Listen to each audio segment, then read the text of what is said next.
মম, happy mother's day. তো hey guys, good morning and welcome to my new blog. আর আজকে সকাল সকাল এখন খাচ্ছি আমি চা। সকালবেলা নাস্তা হয়েছে আমার বন আর কলা দিয়ে। অনেকদিন পরে কলা আর বনটা খেলাম। আজ সকালবেলা আমি একটু ঘুম থেকে উঠতে লেট হয়ে গেছে, ওই কারণে আজকে সকালবেলা বাড়িতে আর নাস্তা করতে পারি না, তাই দোকানে চলে এসেছি। আর আজকে দোকানে সকালে নাস্তাটা কমপ্লিট করলাম। তো গাইস ফাইনালি বেজে গেছে একটা, এখন হচ্ছে বাড়িতে। আর গাইস আজকে নাকি মাদার্স ডে, তো মায়ের জন্য ছোট্ট একটা গিফট দিয়েছি, দেখি মা কি বলে। মম, হ্যাপি মাদার্স ডে। আমার মায়ের কোন আইসক্রিম খুব পছন্দ, তাই আজকে মাদার্স ডে তে দেখছেন নিজের বউকে কথা বলতো না, আমি বগল্লাই দুগাল্লাই তো গাইছি, আমনে গল্লাই হোক গাইছি। আমি আসলে ওইরকম মাদার্স ডে সেলিব্রেট করি না, বাট আজকে একজন আমাকে বলতেছে আজকে তো ভাই মাদার্স ডে, তো তাই চিন্তা করলাম গরমও আছে, তাই মায়ের জন্য একটু একটা আইসক্রিম নিয়ে যাই। আমার মায়ের আবার কোন আইসক্রিম পছন্দ দেখেন, আমি আমার মায়ের জন্য এখন ধান কাটতেছি। এভরিথিং ফর মাই মম। উপরের কিনারে দাঁত না খুলেই খান। আর মা কোন আইসক্রিম কেন খায়? আরে এমনি কেমনে চিনি খান না, এইটা চিনি না, এটা চিনি এলেন। এটা তো খায় হচ্ছে ইয়ে আইসক্রিম, বাটি আইসক্রিম যেগুলো এগুলোই না এনে খায়।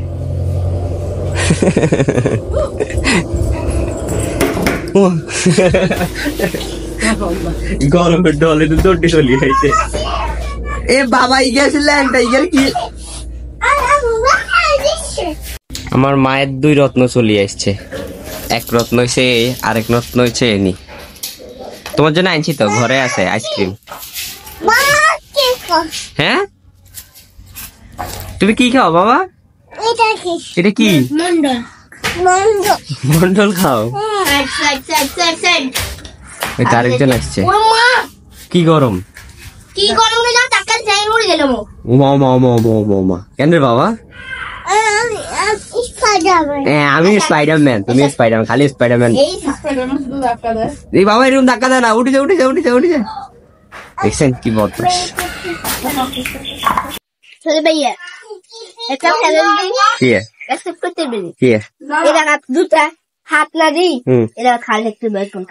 এক ঘন্টা পায়ের মধ্যে ফুসকা ফুড়ি খুলি যাবে, হলদে এক মাস হাঁটতাম হাঁটতাম না।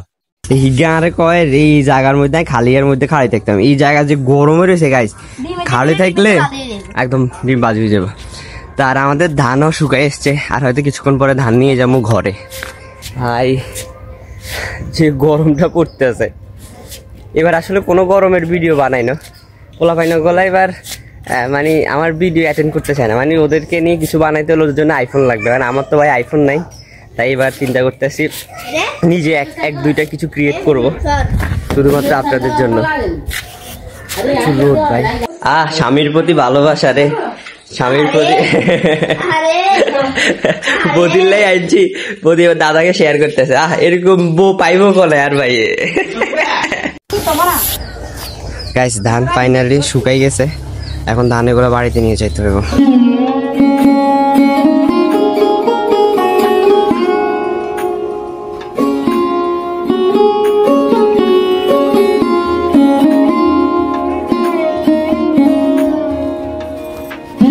ধানগুলো নিয়ে এসছি এক সাইডে বস্তা ভরে।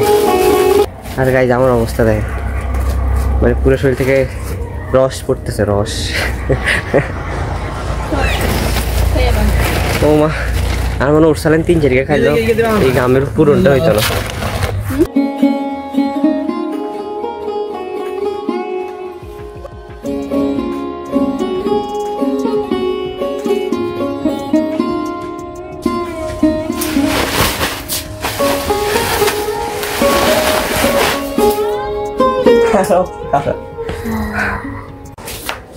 ভাই অবস্থা একদম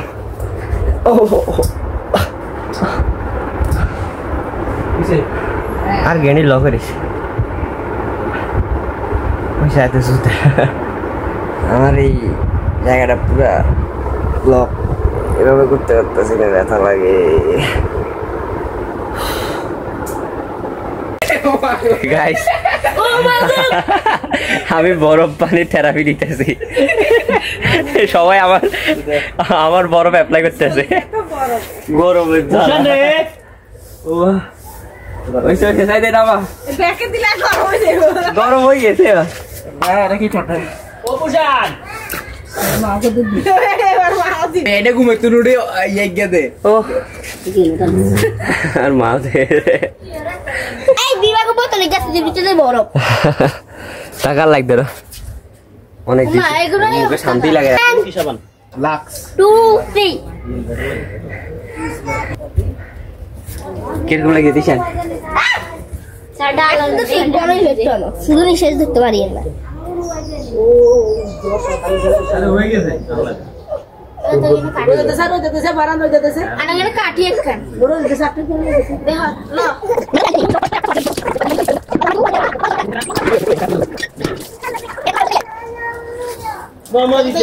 চান করু ম্যাডাম চিকেন মাছ চিকেন মাছ দে আপো দিও কেন আই হেট জানি চিকেন মাছ পাঁচ তরকারি কোন দাদা রে আচ্ছা কি আই হেট দিছে সরি যারা তার কাকা করে চিকেন হচ্ছে কি নাই মানে যা তো দেখো হ্যাঁ তো শিখবো হারা চলে যাও তো গাইস ফাইনালি ছান করা হয়েছে কমপ্লিট এখন মনে যেন শান্তি লাগতেছে আর ধানগুলা আনাও কমপ্লিট হয়ে গেছে তো এখন খাবো দুপুরের খাওয়া কিন্তু গরমটা এখনো কমে নাই মানে এই যে বরফটা দিয়ে রাখছি না এটার কারণে মোটামুটি মুখের মনে যেন তাপটা কমছে কিন্তু গরম এখনো লাগতেছে আর গাইস এখন করব লাঞ্চ আর আজকের তরকারি হচ্ছে কি আলুর দম আলু ভাজি আর হচ্ছে ছুঁই ভাজি তো গাইস ফাইনালি চলে এসেছি দোকানে আর গাইস আজকে আমার একদম এই পাশটা পুরো লক হয়ে গেছে আমি এইভাবে করতে পারতেছি না